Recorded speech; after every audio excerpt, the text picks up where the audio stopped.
Thank you, Gaurav. Hare Krishna. Thank you, Gaur Kumar Prabhu.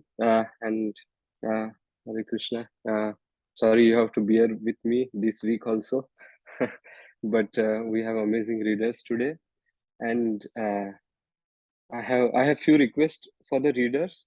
Like if you can keep your camera on, that will be really helpful. Plus, we can try reading, singing or reading verses also before reading translation, because I feel like it has really nice effect, purifying effect. So if you cannot sing, just try to read. If not, someone else can read in place of you. But we can try reading verses also. So yeah, we'll get started. Thank you so much everyone for joining. ॐ अज्ञानतिमिरान्धस्य ज्ञानाञ्जनशलाकया चक्षुरुन्मिलितं येन तस्मै श्रीगुरवे नमः। नमः ॐ विष्णुपादाय कृष्णपृष्ठाय भूतले श्रीमते भक्तिवेदान्त स्वामिनिति नामिने। नमस्ते सारस्वते देवे गौरवाणी प्रचारिणे निर्विशेषशून्यवादी पाश्चात्यदेशतारिणे। जय श्री कृष्ण चैतन्य प्रभु नित्यानंद श्री अद्वैत गदाधर श्रीवासादि गौर भक्त वृंद। मुखं करोति वाचालं पंगयते गिरिं यत्कृपातमहं वन्दे परमानंद माधवम्। Hare Krishna. So yeah, last week uh, we were on the 40th verse of 40th verse of Ajamila pastime, 6th canto of Srimad Bhagavatam, first chapter. So before starting that our reading session, I want to quote a word from 12th canto in Srimad Bhagavatam, where this verse basically glorifies Srimad Bhagavatam and how it affects us. Like, Srimad Bhagavatam Puranam Yad Vaishnavanam Priyam Yasmin Paramhansamekamalam Jnanam Param Giyate Tatra Jnana Viraga Bhakti Sahitam Naishkarmyamavishkritam Tachrin One Supathan Vicharana Paro Bhaktya Vimuchenara. Srimad Bhagavata Puranam Amalam, it is defined as the Srimad Bhagavatam is the spotless Purana, because all the other Vedic scriptures or Puranas or Upanishads, they leave some benefit of doubt, or the things are not very clear what should be done and what not should be done. But Srimad Bhagavatam is very straightforward, very clear. That's why it's called spotless. Every word is just for the ultimate benefit of uh, every word is for the ultimate benefit of everyone, and that's why it is very dear to all the Vaishnavas. uh, Describe the pure and supreme knowledge of the Paramhamsas. Like it's meant for the Paramhamsas, those like high class people who have higher taste. So the Bhagavatam reveals the means of for becoming free from all material work, together with the processes of transcendental knowledge, renunciation, and devotion. Anyone who seriously tries to understand Srimad Bhagavatam, who properly hears and chants it with devotion, becomes completely liberated. Nashtaprayeshu abhadreshu nityam bhagavata sevaya bhagavati uttama shloke bhaktir bhavati naishtiki. So automatically, just by hearing and chanting Srimad Bhagavatam, we reap so many benefits those cannot be put into words. And this um, and the Ajamila pastime is one of those amazing pastimes that Srimad Bhagavatam covers. So yeah, so uh, as like unlike any other part of Srimad Bhagavatam, the Ajamil pastime speaks about and teaches about the ultimate good for any soul. So yeah, we will start reading and from the 41st verse. Let me share.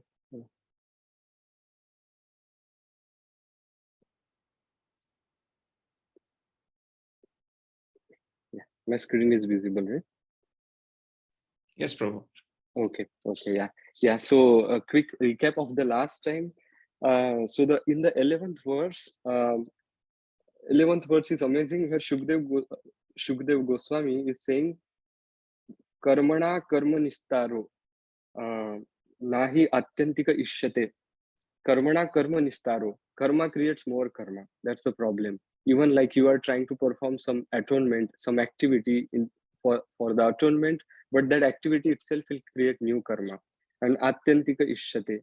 And it cannot give the final solution. Atyantika is the final. So avidvad adhikaritvad pashyastam vimarshanam. So like adhikaritvat means from no knowledge to moving to the transcendental knowledge. That is the prayaschitam. That is the ultimate prayaschita. No other thing can help. Only thing can help is like understanding about Krishna, which is the ultimate prayaschita, which can take care of everything. So this goes, and then we see that after explaining this, Shukdev Goswami starts Ajamila pastime, and then how Ajamila chanted Krishna's name, uh, and that's how that small bhakti helped him. So there comes a verse like when Narad Muni, uh, when he was in his previous birth and he got darshan of Lord Shri Krishna in his heart once, and then Lord vanished from his heart, or he disappeared and he couldn't see Lord anymore. He became very sad, very restless, and he was praying Krishna for darshan again. And then Lord spoke to him. So there comes this verse that Satseva dirghayapi jata mai dridhamati hitvava vidyamimam lokam ganta majjana tamasi. So Lord is saying to Narad Muni in his previous birth that by service of the absolute truth, even for a few days, a devotee attains firm and fixed intelligence in me, even for few days. Consequently, he goes on to become my associate in the transcendental world after giving up the present deplorable material worlds. Exact same what the Jamila pastime is trying to teach us. In the purport, Srila Prabhupada writes that so Lord is talking about the devotional service, and Srila Prabhupada talks about like by such training, if one gets trained under a pure Vaishnava Guru, even for very short time, by such training, even for some days, the neophyte devotee gets intelligence in such a transcendental service which leads him ultimately to get free from perpetual inhabitation in the material world. So, by if one takes shelter of the pure Vaishnava Guru and get his association, get trained from him, get hear from him even for few days, that will give us understanding which we can use and ultimately reach to the uh, and ultimately cross this material world. In the in the again in the first canto of Srimad Bhagavatam, the verse Tadvag Visargo Janataga Viplavo. In that verse, Srila Prabhupada mentions in the purport that Srimad Bhagavatam, this book is like any technology book who is teaching the techniques of surrendering unto Krishna. The verse says that Pratishlokam abadhavapi, something like that. That means each shloka can be faulty grammatically, but the crux is the technique. Srimad Bhagavatam will teach you techniques by which you will learn to surrender to Krishna in any situation of life. Just like if you learn physics in Hindi or English, but if you know the principles, it can be implemented in any language. Similarly, like if you if you if we study Srimad Bhagavatam in the association of devotees, we will learn those techniques. And as we learn those techniques, those can we will be able to implement those in any tough situations in our life. So I found that part very beautiful. So Ajamila pastime is the exact testimony to the what the words Lord spoke to Narada Muni, that just by practicing for a few days, you can achieve the ultimate goal.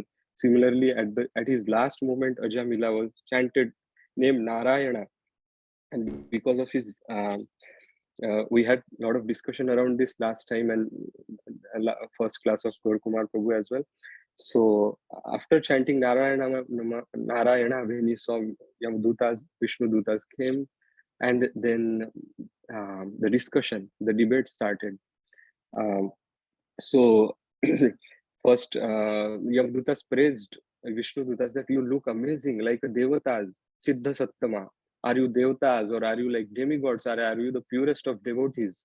You have like a beautiful crown and all the Shankha Chakra Gada Padma. They glorified them and then they asked them, but how come you look so you look so great souls, but why how come you hinder the order of Yamraj? And uh, then in a commanding voice, those Vishnudutas asked two questions, those two verses, like um, what is the symptom and what is the meaning of religious principles? That was their first question. And the second question was like, what is the process of punishing? And who are the suitable candidates for punishment by Yamraj? And do you think that all karmis can be punished? These were the two questions asked by the Vishnudutas. And now uh, the Yamadutas start answering the question. And the I think the 40th verse we read, and now we will start from 41st verse. Please, who can go first? The reader. I can go, Okay. Roger. Yes, Prabhu, please. Thank you. So I'll just read the translation. Yeah, if yeah, Prabhu, so we were thinking that if we can sing the verse or just read it, if you can't sing, and then read the translation, that will be nice. Okay, okay, Roger. So yeah, I'll start. येना स्वधाम्ने अमिभावा राजा सत्त्वा तमोमया गुणानां नामक्रियरूपे विभावयन्ते यथातथम्. The supreme cause of all causes, Narayana, is situated in his own abode in the spiritual world. But nevertheless, he controls the entire cosmic manifestation according to the three modes of material nature: Sattvaguna, Rajaguna, and Tamaguna. In this way, all living entities are awarded different qualities, different names, such as Brahmana, Kshatriya, and Vaishya, different duties according to the Varnashrama institution, and different forms. Thus, Narayana is the cause of entire cosmic manifestation. Purport.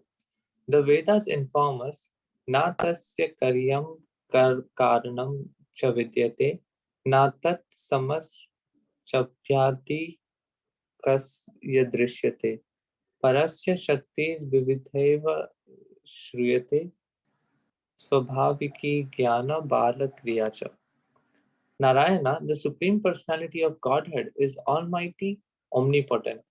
He has multifarious energies and therefore he is able to remain in his own abode and without endeavor supervise and manipulate the entire cosmic manifestation through the interaction of the three modes of material nature: Satvaguna, Rajaguna, and Tamaguna. These interactions create different forms, bodies, activities, and changes within all which all occur perfectly. Because the Lord is perfect, everything works as if He were directly supervising and taking part in it. Atheistic men, therefore, being covered by the three modes of material nature, cannot see Narayana to be the supreme cause behind all activities. As Krishna says in Bhagavad Gita, Tribhe Gunamayir Bhave EV सर्वम idam jagat mohitam nabhi janati mam ibhya param avyayam. Deluded by the three modes, the whole world does not know me, who am above the modes and inexhaustible. Because unintelligent agnostics are mohita, illusioned by the three modes of material nature, they cannot understand that Narayana, Krishna, is the supreme cause of all activities, as stated in Brahma Samhita.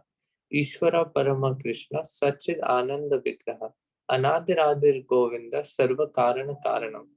Krishna, who is known as Govinda, is the supreme controller. He has an eternal, blissful, spiritual body. He is the origin of all. He has no other origin, and he is the primal cause of all causes. Like So now the Yamdutas started speaking, and then they are sharing whatever they. So it is said that Yamdutas are also followers of Yamraj. So whatever they know is also perfect. They don't know the complete bhakti yoga, but whatever they know is the perfect knowledge because it's coming from a Mahajana, and that's how they start talking about Narayana. Yes, Karan Prabhu, we want to comment something, share something about this verse, this purport. Yeah, so one image that comes to my mind is we see that Lord Vishnu is sleeping and all the unlimited universes are coming out of the pores of Lord Vishnu. So by reading this, I was reminded of that image, that how the Supreme Lord, he's not doing anything, and although like he's in a resting position, like, and not directly involved, but it is as if he's directly involved and everything is being taken care of. So yeah, that's what I was reminded of. And as they say, like Prabhupada mentioned here, that the three modes of material nature. So like, and then Lord Vishnu is above the three modes. So only with his help we can cross over this the three modes. Without that, it is not possible. Like, or like with his help we can cross over the material nature. Without that, it is not possible for us to cross over. Yes, no, yes, true. Yeah, like as you mentioned, how like Karnodakshaya Vishnu is manifesting all these universes, and then only with Lord Vishnu is controlling them, and everything is just operating from end to end. It's by Krishna's or Lord Vishnu's potency. Yeah. Yeah. Anyone else? Any comments on this amazing purport and verse? Okay, we can move to next verse. Paul Prabhu, you want to go next? Sure. Hare Krishna, everyone. Suryogni kamarudevaha somak sandhyayani dishaha kam kuksayam dharma iti hiyate dahyasya sakshinaha. The sun, fire, sky, air, demigods, moon, evening, day, night, directions, water, land, and Supersoul himself all witness the activities of the living entity. The purport states that the members of some religious sects, especially Christians, do not believe in the reactions of karma. We once had a discussion with a learned Christian professor who argued that although people are generally punished after their witness of the misdeeds are examined, where are the witnesses responsible for one suffering the reactions of past karma? To such a person, the answer by the Yamadutas is given here. A conditioned soul thinks that he is working stealthily and that no one can see his sinful activities. But we can understand from the Shastras that there are many witnesses, including the sun, fire, sky, air, moon, demigods, evening, day, night, directions, water, land, and the Supersoul himself, who sits within the individual soul within his heart. Where is the dearth of witnesses? The witnesses and the Supreme Lord both exist, and therefore so many living entities are elevated to higher planetary systems or degraded to lower planetary systems, including the hellish planets. There are no discrepancies, for everything is arranged perfectly by the management of the Supreme God. Swabhaviki Jnana Bala Kriyacha. The witnesses mentioned in this verse are also mentioned in other Vedic literatures. Aditya Chandra Vanilo Nalascha Dyayur Bhumir Apo Hridayam Yamascha Ahascha Ratrischa Ubhecha Sandye Dharmopi Janati Narasya Vritam. Yes, Prabhu. Yeah, you want to comment something on this? Some Yeah, point you like to. actually, it's really I missed the previous weeks, but thank you for your recap of the verses I missed. The Ajamila story is very interesting to me. In this particular purport, I see a lot of my past in here as being raised as a Christian, and Christians generally tend to be very much about the effects of what you do in this life and how it will affect you for eternity, and trying to oftentimes scare people with the idea of hell. And in Christianity, it's interesting to note that they believe also that Jesus is in the heart, but only if you invite him into your heart. Whereas in Krishna consciousness, Krishna is always within the heart, witnessing everything as the super soul. And and in Christianity, you don't have that relationship with God unless you decide to take that step to invite him into your heart. So I thought that was very interesting because it was always difficult growing up to have this idea that you needed to invite God into something, into yourself, when he supposedly created us. So I think this is a great example of how there's incomplete knowledge and how there is truth in Christianity, but it's not all the way there.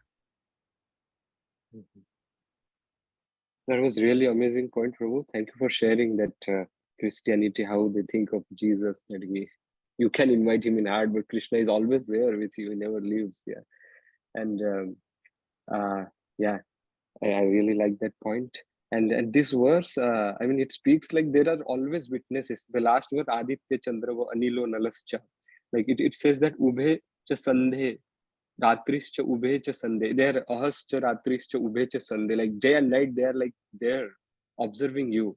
Dharmo pi janati narasya vrityam. How if this soul, if this person is behaving as per dharma or not, and they keep a log of everything. We think that closing doors or like just getting into some corner, we can like someone can do any clandestine activities and no one is observing, but that's not true. There are so many witnesses all the time. Yamdutas are telling, and they're also mentioning that from them they gather the information for the for any living entity, and then that's how it's decided, like where the entity will go to hell, or it will like move into the upper planets, or what will be its next destination.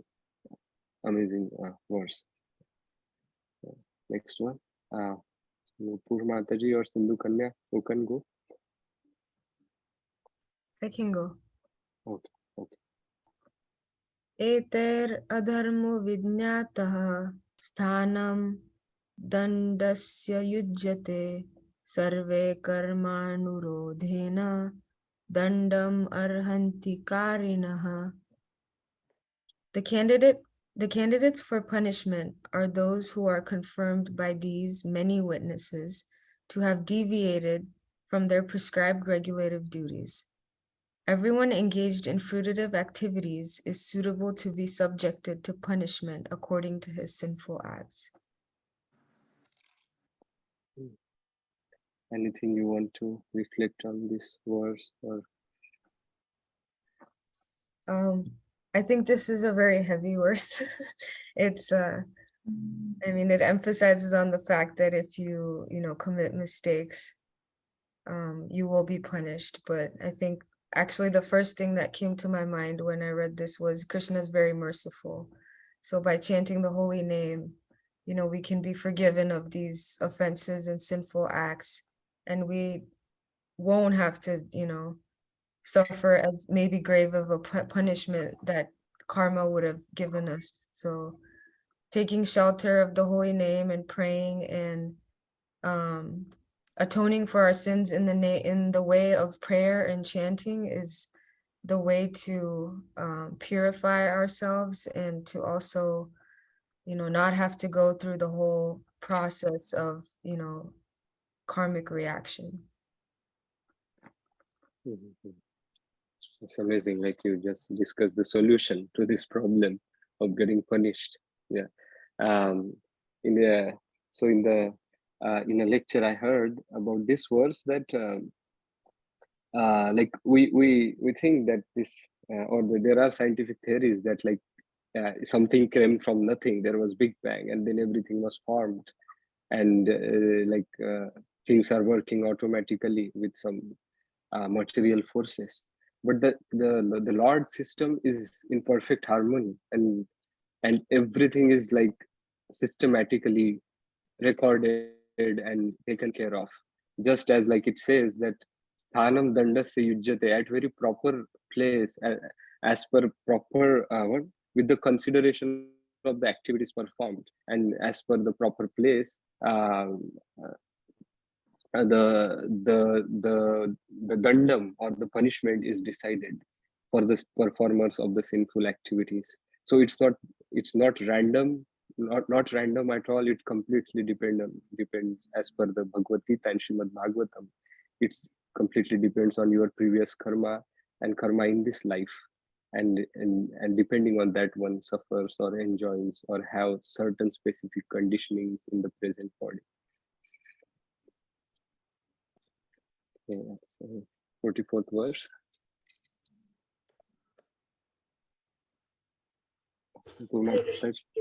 Hare Krishna. Thank you so much. Sambhavanti bhadrani vipritani chanaga karinam gun sangovasti devanaya kantrita. O inhabitants of Vaikunt, you are sinless, but those within this material world are all karmis, whether acting piously or impiously. Both kinds of action are possible for them because they are contaminated by the three modes of nature and must act accordingly. One who has accepted a material body cannot be inactive, and sinful action is inevitable for one acting under the modes of material nature. Therefore, all the living entities within this material world are punishable. Purport: the difference between human beings and non human beings is that a human is supposed to act according to the direction of the Vedas. Unfortunately, men manufacture their own ways of acting without the reference to the Vedas. Therefore, all of them commit sinful actions and are punishable. Can you please share any reflections on this verse? Anything special you want to mention? In this, like the purport, like speaks for itself. Like Srila Prabhupada is saying here that is like showing us the difference between the humans and non-human beings. Like the person who does not have the Vedic knowledge, he like tends to act in the mode of ignorance, and he like acts like he doesn't remember what he did in the past, and he doesn't know what he is doing in the present, and he accordingly doesn't know what how he will suffer. So this like comes with threefold miseries. And yes, Prabhu, that's all. Yes, yeah. Lack of Vedic knowledge basically makes us create a lot of sinful karma, and I feel this verse is like classic example of if you are not into Krishna consciousness, you are kind of doomed, because you see, like, whether acting piously or impiously doesn't matter, but if you are acting under the modes of nature, you will do some karma and it will result in some sinful activities. It's like even if someone is very sinful person, it's not that his all activities will be sinful. He will end up doing some pious karma as well. So if someone is trying to lead a pious life, even though he's completely trying to lead a pious life, but there can be some sin.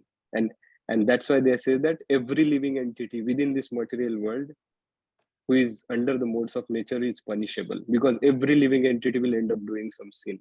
The laws of karma are so subtle.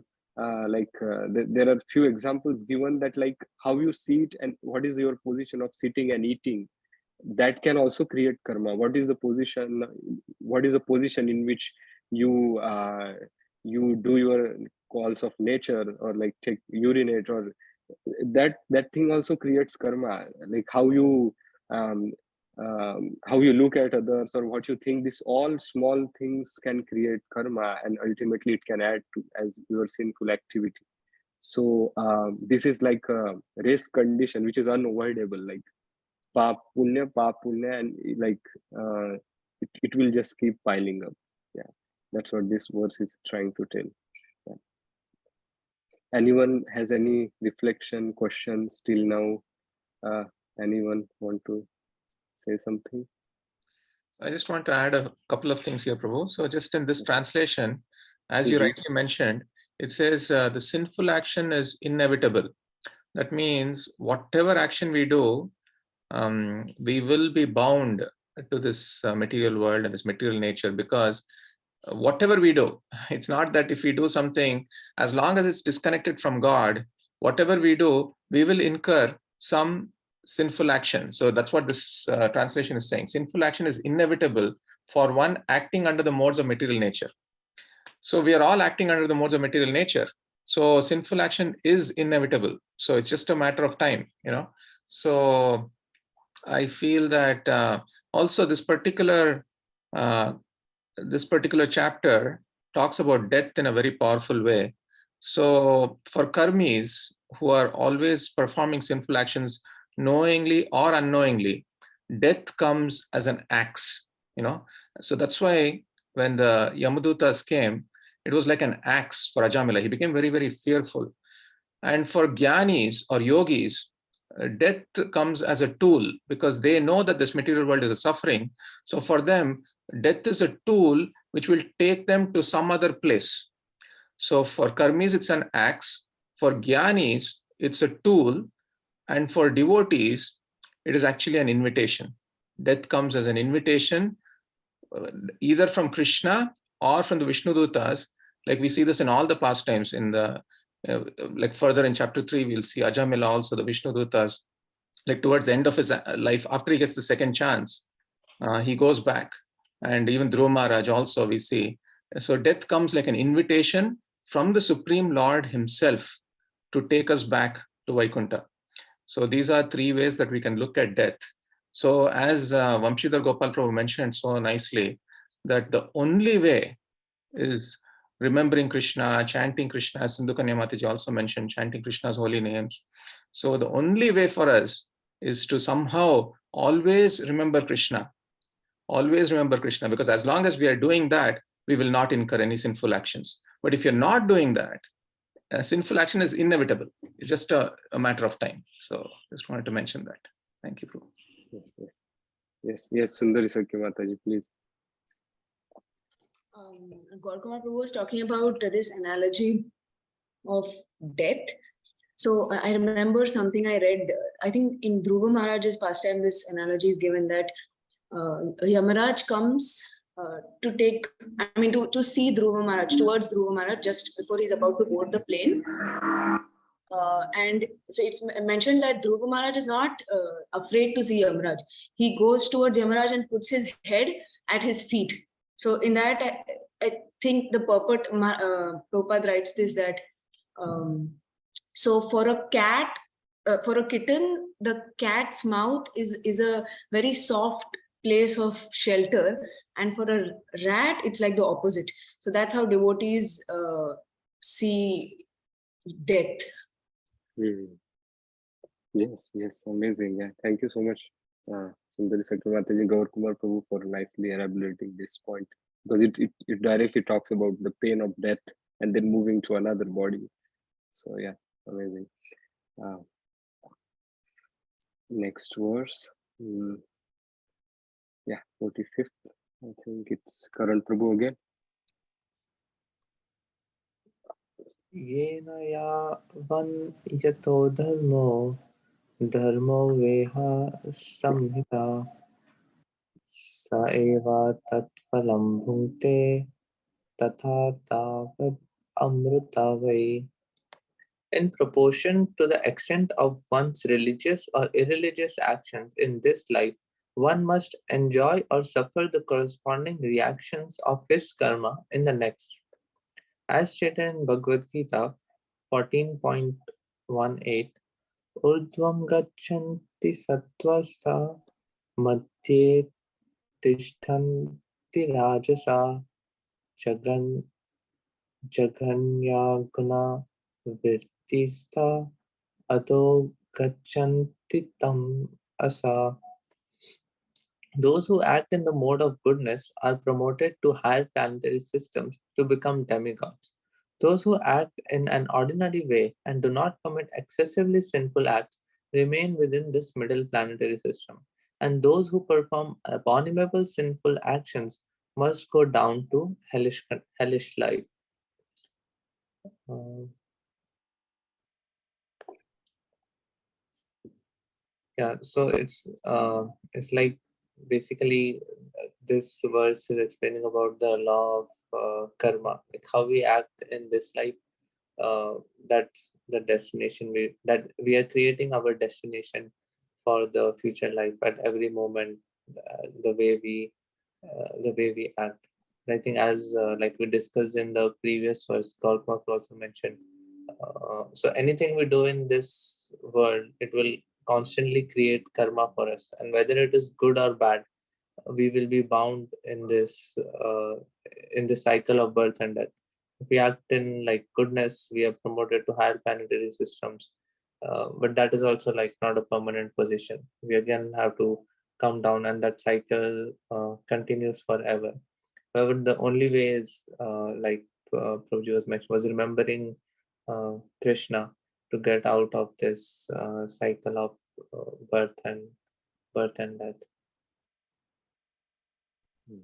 Yeah, yes, Prabhu. Yeah, again, this as you aptly mentioned, this work again talking about the results of karma, and then its interactions within the material world. There is this beautiful verse which talks like Abrahmastamba paryantam sarva maya mayam jagat satyam satyam puna satyam harer namaiva kevalam. Like with the pious activities, you can go to Swarga, Gandharva Loka, Mahar Loka, Tap Loka, up to Brahma Loka. And with the sinful activities, you will go in the Martya which is Earth planet, or the Patal Lokas. Then again, you do pious activity, you again go up, down, it just goes and samsruti. And so, but it's all Maya Jagat from Patal Loka to Brahma Loka, because it's bound to the three modes of material nature, it's bound to the material reactions. So only truth is holy name, because holy name, Kolokera Premadam, Harinam Sankirtan, it's like directly connected to Krishna in the Golok Vrindavan, and just by taking shelter of holy name, we can get out of this material world. And then this verse is followed by another verse, Oho Dukkham Mahadukham Dukkha Dukkataram Yatah Kachayam Vismritam Ratnam Harer Namaiva Kevalam.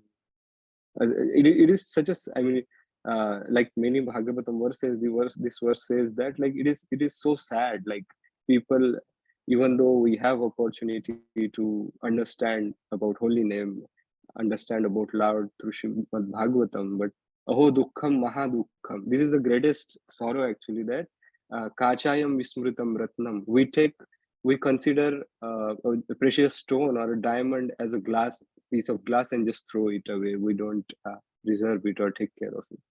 So satyam satyam puna satyam harer namaiva kevalam. Only like in a similar way, all the material activities, they are like a piece of glass, but the holy name and everything connected with is like the real gem. I've posted the link. This is called Keval Ashtakam. So I posted the link for that with the lyrics. It's a very, very powerful 8 verses with very deep meaning. Thank you for sharing that, Vamshidhar Gopal. Thank you so much for sharing it.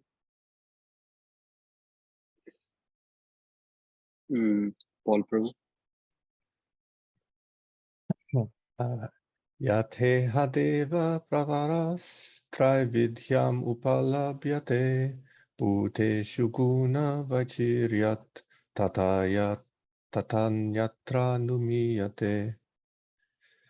O best of the demigods, we can see 3 different varieties of life, which are due to the contamination of the 3 modes of nature.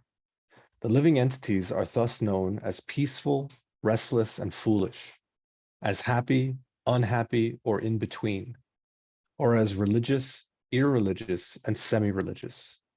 We can deduce that in the next life, these 3 kinds of material nature will similarly act. purport states that the actions and reactions of the three modes of material nature are visible in this life.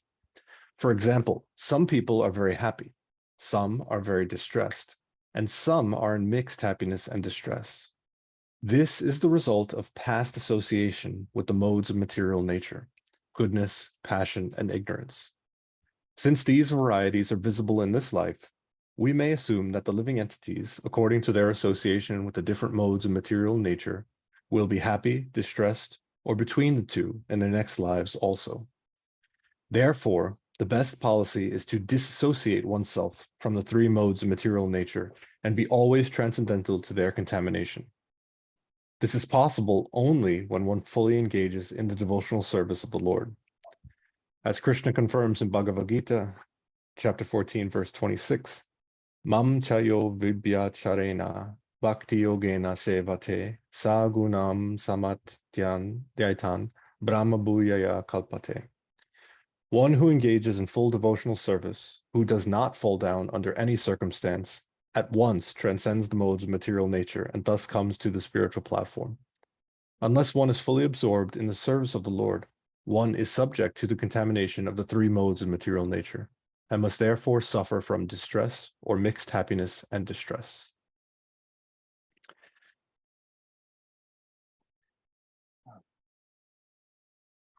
There's a lot here.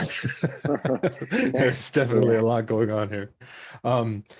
I think what strikes me the most in this is actually a connection to verse 44, where it said Karinam Guna Sango, and the first thing I thought of when I saw those words in that verse was the guna sango, like sangha of the gunas, hanging out with the modes of material nature, and like the antidote to that is sadhu sangha, hanging out with sadhus and sharing Krishna consciousness. And here in the purport, that I feel is echoed by what Prabhupada is saying, is that the only way to avoid this is to be fully engaged in devotional service. And that phrase alone is scary. It's really, as we said before, that's a heavy phrase, to be fully engaged in devotional service without falling down under any circumstance. It's like, I just can't even fathom what that might look like or be like.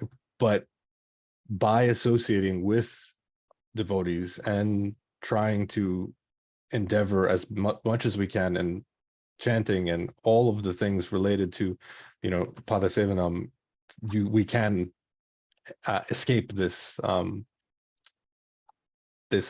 reaction of karma. And it just, one of the things that, well, maybe the second or third thing that really attracted me to Krishna consciousness was that it's a science. There's literally a process for everything, and it makes so much sense. After the the prasadam and after the people, that was the next thing that really resonated with me, was that there are clear instructions for everything. And in other religions that I've been a part of and studied, it's not that way.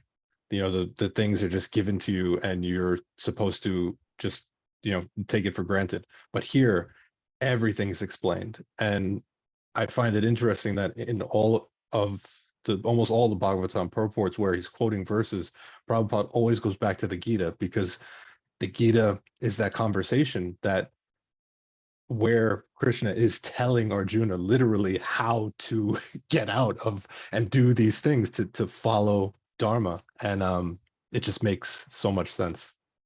So I don't know if that's off topic, but that's how this verse struck me. No, Prabhu, yeah, it's amazing. Actually, I cannot agree more. Like how you said about Bhagavad Gita, that how amazingly Krishna is giving solution for everything in Bhagavad Gita, like exact solution, and it's like it's very scientific, like formulas, like to deal with the certain problem, and it's like these three modes of material nature are like the invisible prison. Like we don't realize, but they're acting on us like all the time, controlling us in certain ways. And because of the effect of that, some feel happy, some feel restless, some are in like mode of tamas. and like some are religious, some are irreligious, some are semi-religious. So many varieties just with the combination of these three. And the last statement that the translation says is that we can deduce that in the next life, these three kinds of material nature will similar act. Like whatever mode of nature that we develop as a part of this life, sattva guna, rajoguna, tamoguna, and if we end up accepting a body in the next life, we will have that nature. So it's there are few Vedic scriptures. One of them is Bhrugu Samhita, which talks about your past life. So depending on your current state of mind and your current habits, it can be told that how was your life, sattvic, rajasic, or tamasic in the previous births. Some of the scriptures also talk about like there are certain symptoms if some person came back from a swarga loka or a narak loka. You can tell with some symptoms that what was the background of that person.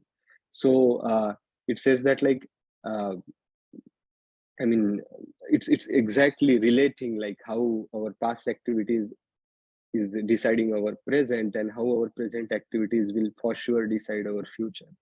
So some people say that there is no birth, no rebirth, or nothing. They don't believe in that. But again, it's like animalistic. Like animal just thinks about eating in the present moment, and then it doesn't think about anything. It will be like that. So it's very important to think about and introspect about these things. Uh, Anyone else want to comment something on this, please? Rotama Prabhu? Okay, we'll move to next verse. 47th verse. Vartamanoऽन्ययो कालो गुणाभिज्ञापको यथा एवं जन्मानययोरेतद् धर्माधर्मनिदर्शनम्. Just as springtime in the present indicates the nature of springtimes in the past and future, so this life of happiness, distress, or a mixture of both gives evidence concerning the religious and irreligious activities of one's past and future lives. Our past and future are not very difficult to understand, for time is under the contamination of the three modes of material nature. As soon as spring arrives, the usual exhibition of various types of fruits and flowers automatically becomes manifest, and therefore we may conclude that spring in the past was adorned with similar fruits and flowers, and will be so adorned in the future also. A repetition of birth and death is taking place within time, and according to the influence of the modes of nature, we are receiving various types of bodies and being subjected to various conditions. So I think this verse, it's in line with the previous verse talking about karma and how our lives and births are influenced by our current and past activities. And what this reminds me of is, you know, how most people I feel are at some point in their lives, they might ask the question like, why did this happen to a certain person, or why did this happen to me? And even as devotees, sometimes we have those questions. At least I have those questions. You know, it was such a nice devotee. Why did that happen to that devotee? And I think this verse kind of answers that question, where we don't know what we've done in the past. We don't know what kind of karma we've accumulated, and we don't know how we're gonna have to pay for that and experience the results of that karma. And so the fact that, you know, this verse says, you know, because of this cycle of happiness and distress, it's evident that, you know, we have some accumulated karma. And the fact that we are experiencing, you know, these emotions of happiness and distress means that, you know, we're still going through the process. And in order to get out of this cycle is to transcend this happiness and distress, and just realize that, you know, it's like in the verse karma nevadhikaraste ma phaleshu kadachana. The same thing, like we need to realize that it's we are not our body, and our body will have to go through different karmas, but if we can rise above it and we can perform our duty and our actions without, you know, considering the result of it and just perform it as a duty, then we can get out of this cycle. So Yes. Yeah. And is offering all the karma to Krishna and then getting rid of this cycle. That's an amazing point. Yeah, and this verse talks about happiness and distress and how can it directly be related with our previous birth or coming births, past and future lives. Like for example, I'm happy right now. That means that it's a result of, it can be directly related that it's a result of some good karma. Similarly, if I'm in distress, there is some past karma in my, there is some past sinful karma which is causing this distress. I remember in one of the purport, Srila Prabhupada mentions that whatever distressful or unfortunate situation comes into our life, it is result of some past karma. And then there he mentions that that's why we should always take shelter of Krishna with the mood in this verse, Tattenukampa sushamikshamaну bhunjana evam kritam vipakam vridvagvapurbhir vidadam namaste jive tayo mukti pade sadaya bhag. Like the great devotees, what they do is like they take shelter when whatever distress or whatever obstacles or uh, um, um, like in situations they get in their lives, they think it as a result of their past karma, and they at the same time they pay obeisances to the Lord, keep doing devotional service, and because of this Krishna is very much pleased with them and they are like rightful owners, it says, like of the mukti or going back to God. So yeah, I think this is this verse direct us in that direction. Anyone else has any comment on this, please? Okay, next verse, 48th verse. मनसे विपुरे देवा पूर्वरूपं विपश्यति अनुमीमामस्ते अपूर्व मनसा भगवानज. Okay. So the omnipotent Yamraj is as good as Lord Brahma, for while situated in his own abode or in everyone's heart like the Paramatma, he mentally observes the past activities of a living entity and thus understands how the living entity will act in future lives. Purport: one should not consider Yamraj an ordinary living being. He is as good as Lord Brahma. He has the complete cooperation of the Supreme Lord, who is situated in everyone's heart, and therefore, by the grace of the Super Soul, we can see the past, present, and future of a living being from within. The word Anumimasate means he that he can decide in consultation with the Super Soul. Anu means following. The actual decisions concerning the next lives of the living entities are made by the Super Soul and they are carried out by Yamraj. So in one of his lectures, Srila Prabhupada, he was talking about this particular verse, and there he shared that Yamraj can see. Now, the Supreme Lord has appointed Yamraj to decide the proper punishment for those who perform sinful activities. So Krishna is the father of all living entities, and he is not happy to see like the souls in the material world like rotting like hogs. So he has sent his representatives, he has appointed his representatives, and Yamraj, he can see like when a living being, criminal or sinful living being, he is brought before Yamraj, he can understand through his mind. He has everything recorded. So like everyone's mind is not in the same category.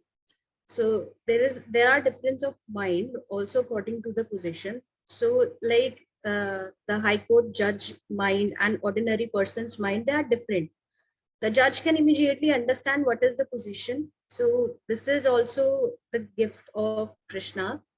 Different people have got different power of mind, that is again through Krishna. So Yamraj, he immediately understands that this person was sinful in this way, Mansa Pure Deva, Yamraj is sitting in his place, and he's seeing everyone, as we discussed in the previous verse, that like through the fire, all the like fire, sun, and morning, like there are so many witnesses, so all the information goes to him.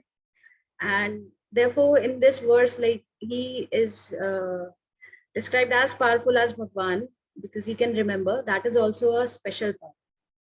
So that's it.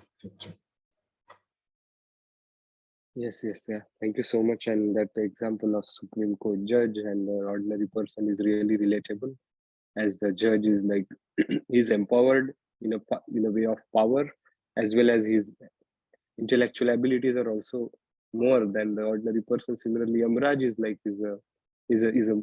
is very dear devotee of the Lord, and he is empowered like Lord Brahma, and he in consultation with Paramatma, like Paramatma in heart of every jiva gives knowledge to Yamraj about their activities, and depending on that, with the command of Lord, he decides the destiny of the jiva.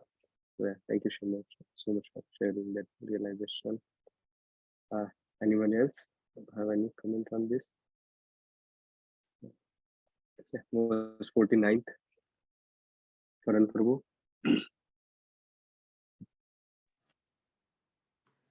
यथा ज्ञानस्तमस्युक्ता उपस्थे व्यक्तम् एव हि न वेदपूर्वम् अपरं नस्तजन्म स्मृतिस्तथा. As a sleeping person acts according to the body manifested in his dreams and accepted to be himself, so one identifies with his present body, which he acquired because of his past religious or irreligious actions, and is unable to know his past or future lives. Purport. A man engages in sinful activities because he does not know what he did in his past life to get his present materially conditioned body, which is subject to the threefold miseries, as stated by Rishabdev in Srimad Bhagavatam 5.5.4. Nunam pramatta kurute vikarma. A human being who is mad after sense gratification does not hesitate to act sinfully. Yad indriya pritaya apurnoti. He performs sinful actions simply for sense gratification. Na sadhu manyate. This is not good.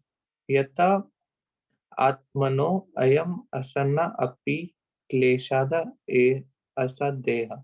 Because of such sinful action, one receives another body in which to suffer, as he is suffering in his present body because of his past sinful activities. It should be understood that a person who does not have Vedic knowledge always acts in ignorance of what he has done in the past, what he is doing at the present, and how he will suffer in the future. He is completely in darkness. Therefore, the Vedic injunction is Tasmai Tasmai Ma.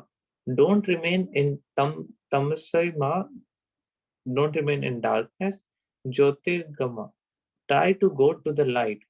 The light or illumination is Vedic knowledge, which one can understand when he is elevated to the mode of goodness, or when he transcends the mode of goodness by engaging in devotional service to the spiritual master and the Supreme Lord. This is described in Svetasvatara Upanishad. Yasya deva para bhakti yata deva tatha guru tas yete kathita hi artha prakshanti mahatmana.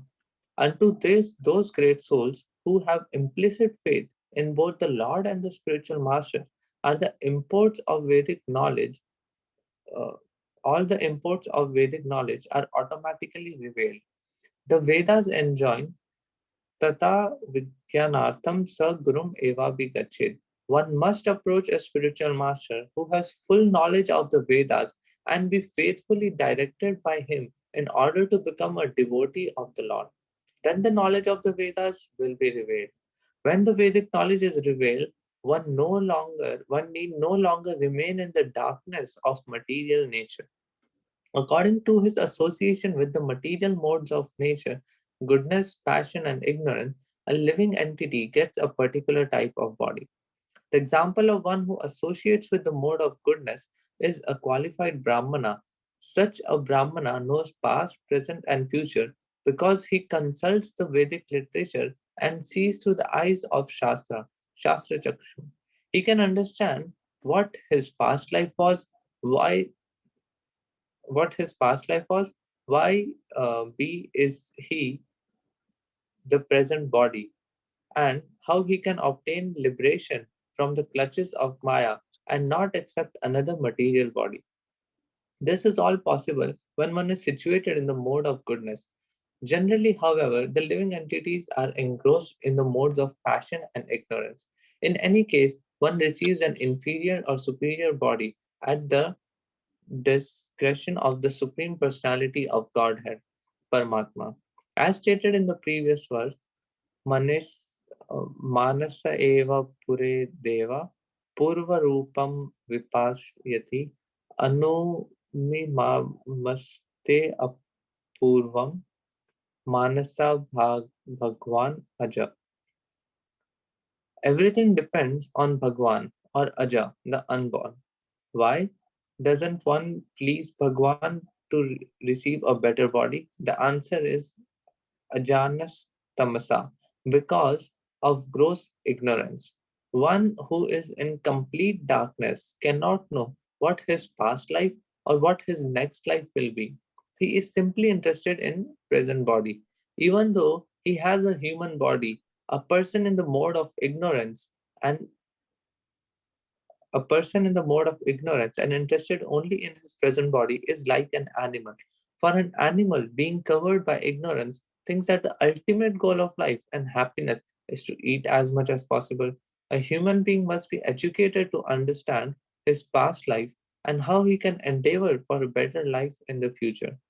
There is even a book called Brigu Samhita, which reveals information about one's past, present, and future lives according to astrological calculations.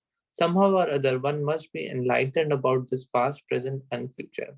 One who is interested only in his present body and who tries to enjoy his senses to the fullest extent is understood to be engrossed in the mode of ignorance. His future is very, very dark.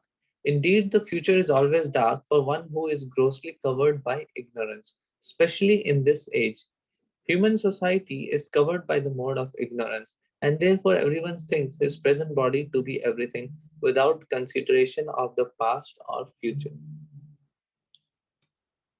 Yeah, so I think this is a very, very instructive purport. How Prabhupada is like how Prabhupada is saying, like in a dream we cannot uh, understand. Like we just think that that is our body and that's how we act. So similarly, in our present body, we act like this is all in all, without thinking of our past or future bodies. So yeah, and like without having the knowledge of shastras, it is impossible for us to have that information. And only a qualified guru, by surrendering to a qualified guru, can we make progress on the path of devotional service. Mhm. Yes, yes, Prabhu. Yeah, many important points covered in this verse, like that.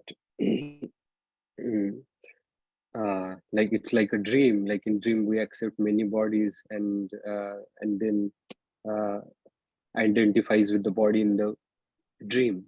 And similar way, like uh, in the similar way, like we accept the bodies because of our past religious action, but there is no way to know it, or it's not that straightforward. That's what Srila Prabhupada is saying, that we need to take shelter of the realized spiritual master, and then we can get this, we can learn these things, and by mercy of spiritual master.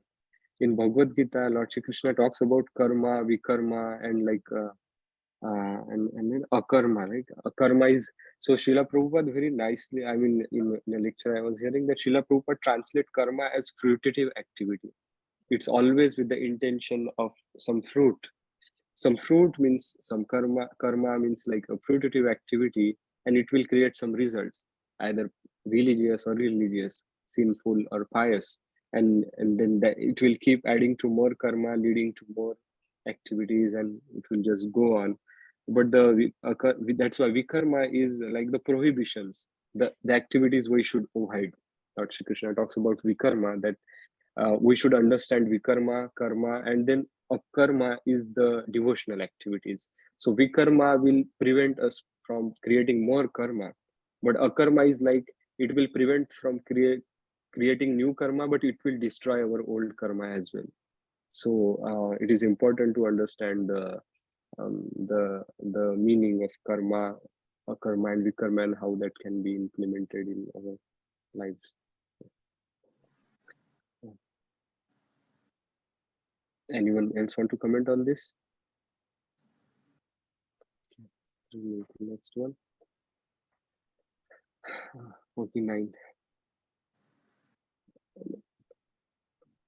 Okay, 40, 50, 50th verse. Paul Prabhu. Panchabihi kurute swartan, pancha vedata panchabihi, ekastu shodashena trin, swayam saptadasho snute.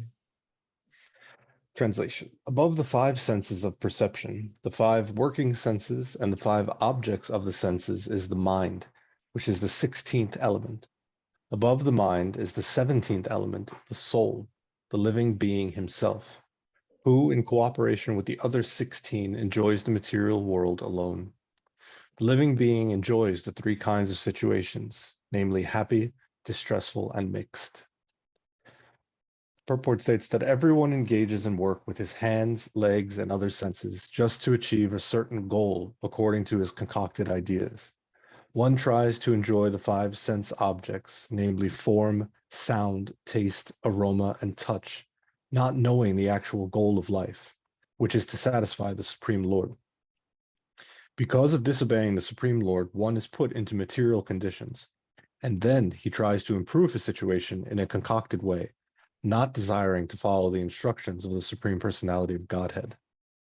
Nevertheless, the Supreme Lord is so kind that he comes himself to instruct the bewildered living entity how to act obediently, and then gradually return home back to Godhead, where he can attain an eternal, peaceful life of bliss and knowledge. The living entity has a body, which is a very complicated combination of the material elements. And with this body, he struggles alone, as indicated in this verse by the words ekas tu. For example, if one is struggling in the ocean, he must swim through it alone. Although many other men and aquatics are swimming in the ocean, he must take care of himself because no one else will help him.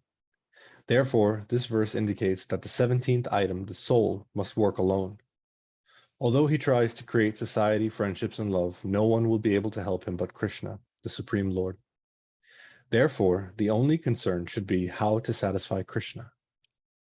That is also what Krishna wants. Sarva dharman parityajya mam ekam sharanam vraja. People bewildered by material conditions try to be united, but though they strive for unity among men and nations, all their attempts are futile. Everyone must struggle alone for existence, with the many elements of nature. Therefore, one's only hope, as Krishna advises, is to surrender to him, for he can help one become free from the ocean of nescience. Sri Chaitanya Mahaprabhu therefore prayed, Ai nanda tanuja kinkaram patitam mam vishame bhavam buddhao kripaya tava pada pankaja stita duli shadrisham vinchitya. O Krishna, beloved son of Nanda Maharaj, I am your eternal servant. But somehow or other I have fallen into this ocean of nescience, and although I am struggling very hard, there is no way I can save myself. If you kindly pick me up and fix me as one of the particles of dust at your lotus feet, that will save me. In a similar way, Bhaktivinoda Thakur sang, Anandi karma pale padibhavana ra jale taribare na dekhi upaya. My dear Lord, I cannot remember when I somehow or other fell into this ocean of nescience, and I can find no way to rescue myself. We should remember that everyone is responsible for his own life. If an individual becomes a pure devotee of Krishna, he is then delivered from the ocean of nescience. I saw something in the chat. Okay. So again, I feel like every one of these verses we've been doing tonight is just which is the same for every verse in the Bhagavatam, but it's just really heavy. In this verse, it's just it sounds so loud that we are alone, but ultimately, while that may be true to a certain extent, Krishna, as we've established, is with us. Krishna is in our heart, and so we're never truly alone if we turn to him and if we ask for help. I'm reminded of a joke my wife once told me about a man, a man drowning in the ocean, and he prays to God. He's, please help me, God, help me. I need help. And a boat comes by, and the man standing outside the boat is like, I have a life, throwing him a life jacket, and he's like, no, no, no, God will save me. God will save me. And the boat looks at him and drives away. And then a fisherman comes by and he's like, get in the boat, let's go. And he's like, no, no, God will save me. And he keeps praying to God. And a helicopter comes overhead and drops a ladder. And the man looks up and the helicopter's like, climb up, let's get you out of there. He's like, no, no, God will save me. And then, eventually he dies, and this is a Christian joke. He goes to heaven and he sees St. Peter there, and St. Peter's like, what are you doing here? And he's like, God didn't save me. And St. Peter was like, did you not get the message? A boat, a fisherman, a helicopter, what's wrong with you? And so in this case, with Krishna consciousness, we don't even need to worry about looking for other people. We have Krishna in the heart. And if we simply ask Krishna for help and listen to what he's telling us, the people around us, again, coming into the sadhu sangha, will help us along the way. And so while we are alone to one extent, we're really not alone. So while this verse at first reading seems very scary, it's just an impetus to get you to turn to Krishna. Amazing, amazing, Prabhu. Really amazing. We can totally relate the story you told with this purport. Thank you so much. Anyone else has any comment on this verse? Yeah, please, Mataji. Go ahead. I was just immediately reminded of Ambarish Maharaj when I was reading the first line of this verse. He used to use he meditated, his mind was meditating on the Lord. His feet were going to the Lord's temple. So he was using all of his senses for the Lord's service. I was just reminded of that. Mm-hmm. Yeah. How to control mind. Yeah. Amazing. Yeah. We will move to really amazing purport. Yeah. We'll move to next verse. We want to catch up with 4 more verses. Yes. Yeah. Who is the next reader? Sindhukanya. Tad etat shodashakalam lingam shakti trayam mahat dhattenu samsritim pumsi harshashoka bhayartidam.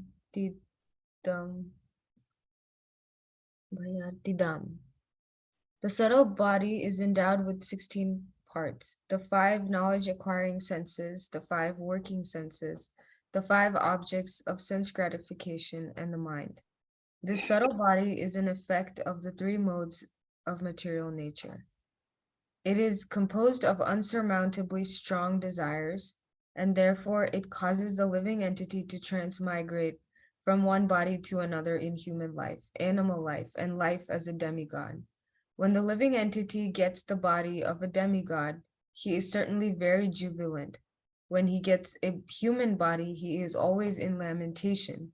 And when he gets the body of an animal, he is always afraid. In all conditions, however, he is actually miserable. His miserable condition is called samsriti, or transmigration in material life. The sum and substance of the material conditional life is explained in this verse. The living entity, the 17th element, is struggling alone. life after life. This struggle is called samsriti, or material conditional life. In Bhagavad Gita, it is said that the force of material nature is insurmountably strong. Devi heya shigunamai mama maya yaduratyaya. Material nature harasses the living entity in different bodies.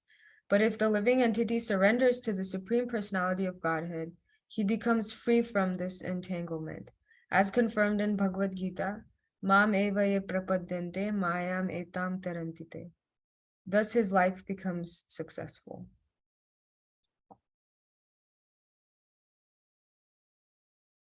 So the word insurmountably strong really stood out to me.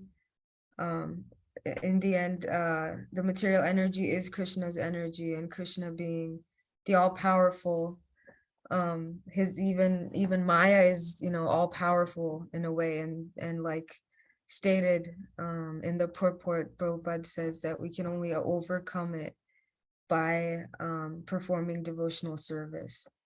So I think yeah, the word insurmountably really shows that no matter what other path we try, no matter what we try to do, it's still just gonna in the end lead to failure. And I really like the description of the different types of lives that are given in this purport. Like if you're an animal, you're always afraid. If you're a human, then you're always, you know, distressed. And even if you're a demigod, you're jubilant, but even that ends. So in all these types of lives, we're still, you know, in misery because those are temporary lives, and it's a cycle that ends. So yeah. Yeah, yeah, it's really true. It said that Kamal Dalajal Jeevan Dalman, as Hindu was mentioning, that misery is the principle of this material world. Dukkhalayam shashvatam anityam asukham. Whatever we try to do, any pursuit of sensual enjoyment or any efforts on the level of body, on the bodily platform, it will result into misery, and that is the that's what the creator of the universe, Lord Shri Krishna, is telling. Dukkhalayam shashvatam anityam asukham. Everything will just end up into misery if it's related to this material world and the material happiness, material comfort, and all. Yeah, in a lecture, Radhesham Prabhu was telling like that sometimes we devotees end up thinking that some devotees end up thinking that, oh man, I like to be in association of devotees, but something is missing. I feel something is missing. That something missing is suffering. There is only suffering missing when you are in association. So yeah, we have to understand that yeah, it's very true and practical that there is a lot of misery, and devotional life can certainly get us out of help, get us out of that. Anyone else have any comment on that? Okay, okay. Next verse, please. Mukul Mataji. Yes, Prabhuji. देहज्ञो अजीक्षद्वर्गो न चेन्गिर्माणि कार्यते कृषिकार इवात्मानं कर्मणाच्छदे मुह्यति. The foolish embodied living entity, inept controlling his senses and mind, is forced to act according to the influence of the modes of material nature against his desires. He is like a silkworm that uses its own saliva to create a cocoon and then becomes trapped in it with no possibility of getting out.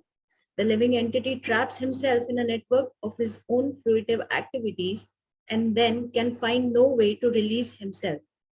Thus, he is always bewildered and repeatedly he dies. Purport: as already explained, the influence of the modes of nature is very strong.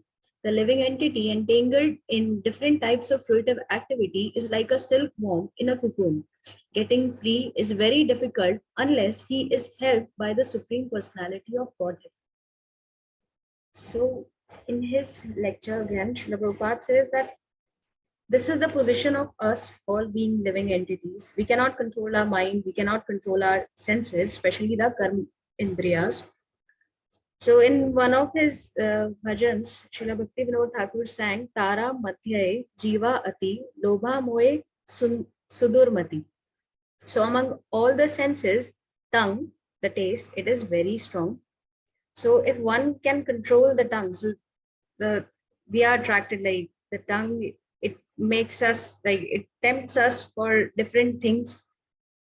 So if we restrict our tongue, like don't eat meat, don't take intoxications, once we control it, everything else is aligned. So Srila Prabhupada says like the human life is meant for tapasya, and the human beings, they can control themselves. This is what differentiates us from the animals.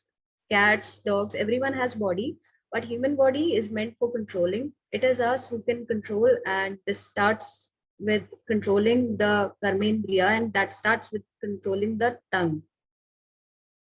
So yes, Prabhuji, that's it. Yeah, okay. Yeah, thank you for mentioning that nature of tongue and how it binds us to karma. And this actually this verse is it's really deep, and it's this the analogy of you being a silkworm getting trapped into your own activities, and then don't finding way out of it until you die is like a big topic of discussion throughout the Bhagavatam. That just like one cannot, if we build a house which has only kitchen but not the toilet, so what we will do, like we cannot just, we have to have toilet. In the similar way, we should have the provisions to, if when we are leading a like life in this world, we should be aware that one day we have to leave. I think this is what this verse is talking about. Yeah, we can discuss a lot more, but we will move to next verse, 53rd. Prabhu, Vamshidhar Gopal Prabhu, I think we are out of time now. It's 10:27. So Okay.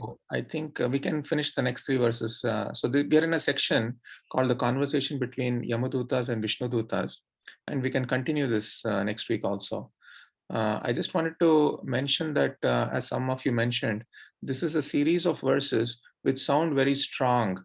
It's because it's the Yamadutas actually speaking these verses. It's the Yamadutas actually talking very heavy about the modes of material nature, about how we are trapping ourselves, like even in this verse, how the silkworm actually by its own saliva is creating a cocoon and gets trapped in it. So these are all very strong verses, but in the next couple of sections, what we're going to see is the Vishnudutas, when they start speaking, they actually chastise the Yamadutas, and they say that this is not it. There's something beyond this. You can actually come out of all this very easily. And that's when they glorify the holy names.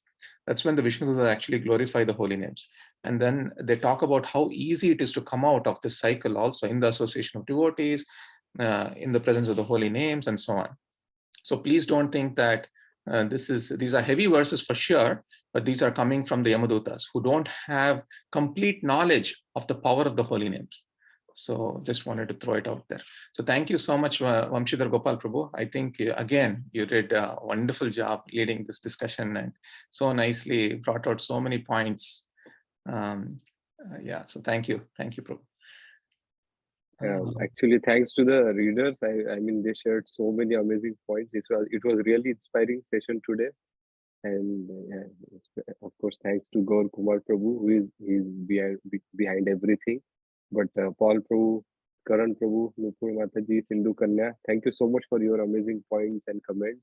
It really helped understand the pastime much better and gave a lot of insights. Looking forward to similar discussions like this. Hare Krishna.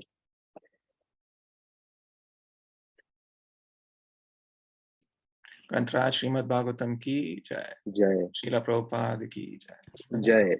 कृपा सिंधुभ्यो पावनेभ्यो वैष्णवेभ्यो नमो नमः। अनंत कोटि वैष्णववृंद की जय। जय। Thank you so much. Thank you. Hare Krishna. I'm going to stop the recording.